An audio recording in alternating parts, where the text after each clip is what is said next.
Alright, hi there YouTube, it's me Morphsuit America, and in this video, I'll be talking about Transcended Ravengale.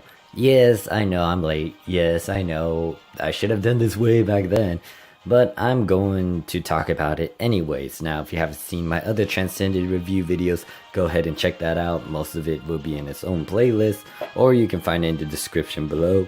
But yeah, also I'm gonna give a shout out and yeah, I'm gonna give a shout out to Supercoolestgeek. He's been doing this sort of dealia, so if you haven't seen his version talking about Transcended Ravengale and stuff, or if you haven't seen his version of how he goes through most of these Transcended Allies, go ahead and check out his video and his channel. But pretty much what I'm gonna do in this video is give you guys a rundown about Ravengale skills. Obviously, if you're playing Dragon Blaze, you can view this yourself, but the huge difference in my video is that I'm going to be talking about the stats that's currently going on right now in the global Dragon Blaze, talk about what's going to change later on after the Chapter 5 nerf, and then give you guys my honest opinion about her. Now, when it comes to Ravengale, she's really important to me. I'll explain why at the end of this video. However, let me get right into this and talk about her skills. Now, pay attention to this part. Now, obviously, you may want to have a laptop nearby or something so you can pull up the stats of what the Korean Dragon Blaze have for Ravengale and what is currently going on for the global Ravengale. Because the stuff you see down here, all of these numbers, it will change once Chapter 5 kicks in.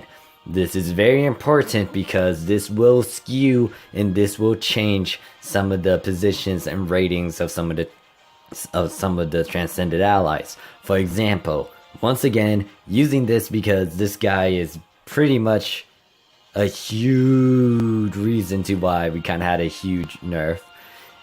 Transcended Graham before the Chapter 5 patch notes or the Chapter 5 event, he was fucking OP. Like, this was before Chapter 5. Graham was a tank and he delivered a shit ton of DPS. Now, if you want to get him, go ahead and get him. If you already have if you already have a Ragnarok Ultimate Key, and that's the only Transcended ally you will be able to get, then go ahead and get him. But know this, once Chapter 5 kicks in, Graham will fall hard on his face. He'll just become a tank. He's not going to be ranked number 1 with the most DPS after Chapter 5. Some of these allies will actually go up in ranking, and some of them will go down. Emphasizing on this heavily, and I kind of talked about this in a bunch of other videos, or I brought it up in a bunch of other videos, but anyways, let's talk about Ravengale. Let me go over the stats for the stuff that's currently in Global Dragon Blaze, and then give you guys a rundown of what she's good in, and then also talk about the Korean Dragon Blaze and all of her stats over there.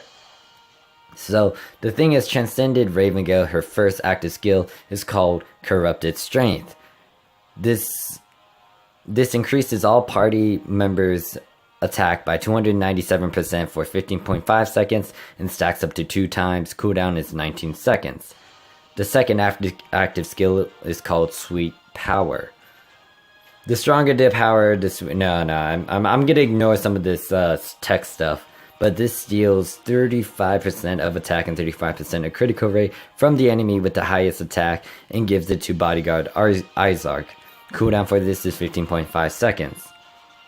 And then when it comes to her third ability, it's her summons, it's her bodyguards. Summons Izark of the red armor, Izark of the blue armor for 54 seconds. Using a bodyguard skill is... Using this bodyguard skill while summoning Izark resets the summon duration and increases strength by 28% and attack speed by 19%. Enhance effect stacks up to 10 times. Cooldown for this is 32 seconds. If you have the cooldown abilities on your weapons or cooldown reductions, then that might change. Or you can lower it down You can lower it down even further. And once again, if you have Helios, that's going to be very handy because her kit is based on cooldown reductions. So, her first passive skill, summons Evil's Vows. Summon Izark of the Red, inflicts 4,013% damage to all enemies, then stun and cast a bleeding debuff for 9 seconds. After damage from direct attacks inflicted on Izark Wait, hold on. Also, damage from direct attacks inflicted on Ravengale are absorbed by Isaac of the blue armor instead, and counter attacks by inflicting 600% damage every time he is attacked. Second passive skill is Mercy. It's best not to expect any mercy from her. Decrease all enemy attack speed by 30% and increases your bodyguard's attack speed by 10% for each Transcended Archangela in the party. Also decrease the melee damage received by all party members by 30%. And then her max ability is called Promise of Something. Grants an aura to all party members that inflicts an additional 60% damage and increases the bodyguard's strength and stamina by 2. And then lastly, her ultimate ability is called Evil Energy. Increases the corrupted strength attack by 135%. Also summons one additional Isark of the red armor when summoning the bodyguards. This is only available if you have her at ultimate status. But yeah, like I said, quick rundown, and her normal ability is still the same even in the Korean version of Dragon Blaze, in that she marks the target and that increases her summons attack when her normal attack is used. But that's Ravengale for you. Now, once again, some of the clips that you will see in the next few minutes or seconds are old, so bear with me. And yeah, I'm just gonna go over to the Korean side, show you guys her changed stats, and also talk about what she's good in, and then honest opinion. Alright, so I will be talking about Ravengale after the Chapter 5 release, and also I'll be talking about what she's good in.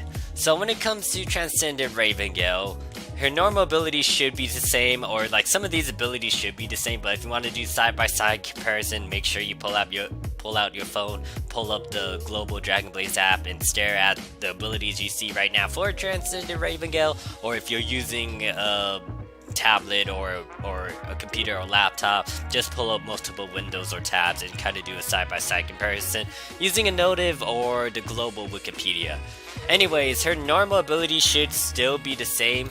It deals damage to one enemy and leaves a mark that increases normal attack damage from her summons to that target.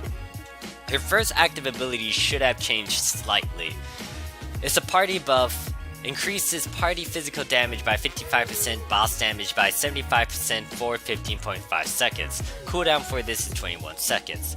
The second active skill is a summon buff. This deals 25% attack and 25% critical rate from the enemy with the highest attack and gives them to her summons. Cooldown for this is 18.6 seconds, and once again, kind of emphasizing on this, you can change that number if you have cooldown effects on your weapons.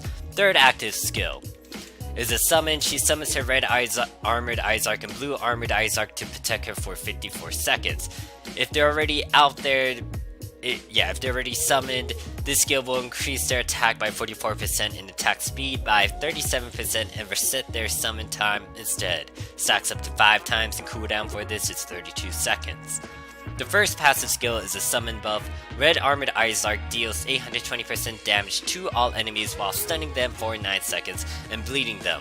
Additionally, Blue Armored Izark is able to take damage that caused by direct attacks for Ravengale and deals back 210% damage whenever he gets hit. Cooldown for this is 48 seconds. Second passive skill, Party Buff. Increases party melee damage by 29%, attack by 24%. Now, if you remember before Chapter 5, if you play on the Korean Dragon Blaze, her second passive skill went hand in hand with the Transcended Archangelas. If you have a bunch of them, she'll increase some sort of stat. But yeah, they changed that after Chapter 5. And then her max skill is a party buff. It increases party boss damage by 72%, also doubles her summon stamina and strength. Her ultimate skill is a self buff, increases the first active's boss damage value by 22%, physical damage by 20%, and also summons a second red armored Izark, so now you have 3 summons, 1 blue one and 2 red ones. Now, I think her rating in the Korean tier list went up due to her arc ability. Now, in the Global Dragon Blaze, we will not have this until we get to the midpoint of Chapter 5, which is when we will get the Arc Buster, but that's a long time depending on when you're viewing this video. So, her Arc ability is a party buff. This increases party boss damage by 78% plus 24% per allied summon. Also, Izark's attack is increased by 300%. And lastly, let's go over what she's good in. And as you can see on the Korean tier list, she's pretty high. Well, for right now. It will change again later. And use this to your own discretion, because there is a term and conditions and warnings from the creator, which is Amaratin. Okay, yeah, like I said, I'm gonna butcher your name, I apologize for that, but yeah, Slay Team and the creator of the Korean tier list kind of, or the Korean Dragon Blades vlog kind of gave everyone a heads up, like, this isn't the concrete 100% like tier list. This is kind of biased here and there, so use this at your own risk. But anyways, this is still a good reference to go to if you have no clue what you're doing, and also make sure you go on Discord and ask around as well, because people may have the Transcended Ally and can give you better pointers or better advice about X, Y, and Z. And you can find all of that. If you want to join the Discord, it's in the description below. But anyways, Ravengale. She's pretty handy in Tower of Validation, Revenge of Belphegor, Golem, Guild Adventures, and tag matches. She's not so good in guild battles, Arena, Cerberus, and that should be it. Now, there's a huge explanation to why she might not be very handy in PvP situations. Gaela. Gaela is an Incantor killer, so if any of the Incantors fighting against Gaela, Gaela will destroy their summons. Now, depending on enhancements, depending on what you have and all that good stuff, that may play a key role as well. But yeah, keep that in mind. Gaela is an Incantor killer. She's supposed to kill Incantors. And also, she's a Grey Soul killer, because that's why she... Her entire description is based... Well, I'll shut up about that part. Hopefully you guys saw the video talking about Gaela. If not, then I'll put it somewhere in the end of this video or in the description below or something. But yeah, she's very good in Erebos, which is the alien boss. We will not be getting that in Global anytime soon. She's very handy in Hydra and Chariot and Guild Siege. Now, that's it for this section. I'll wrap it up at the end of this video, giving you guys my commentary, giving you guys my honest opinion about Ravengale. And I'll explain why I'm giving an honest opinion about Ravengale compared to all the other Transcended Ally. And it should be obvious if you've been watching all of my videos up to this point. Alright, so this wraps up this video talking about Ravengale. I'm not going to do a lot of fancy intro, outros, edits, unless you guys want me to. Most likely I'm going to do a couple of that actually.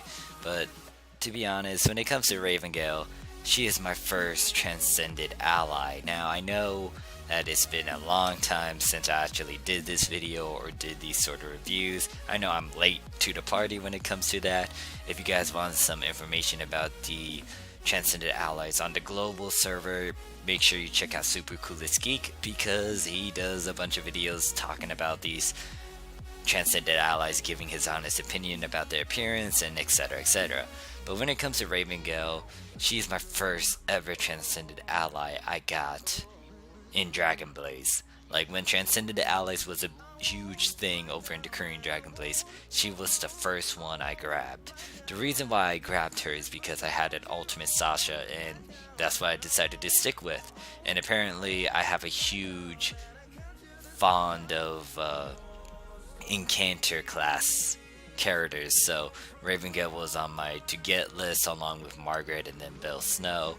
And then I'm using my main character right now in the Korean Dragon Blaze is the main Incantor character, and then later on Overlord units are out and all that good shabazz, and Erin is the first, I wouldn't say she's the first Overlord I made, but she was on my to get list. So yeah, or to be honest, I think I have all of the Encanter, most of the Transcended Encanter characters, and then Aaron. So yeah, it's just that I like having a bunch of summons. Now, obviously, Gaela is a killer, and when it comes to the ranking over in the Korean tier list, the reason why Ravengale is kind of high later on, when they release a bunch of the Transcended Titans, Celine, Dion, and etc., is because of her arc ability.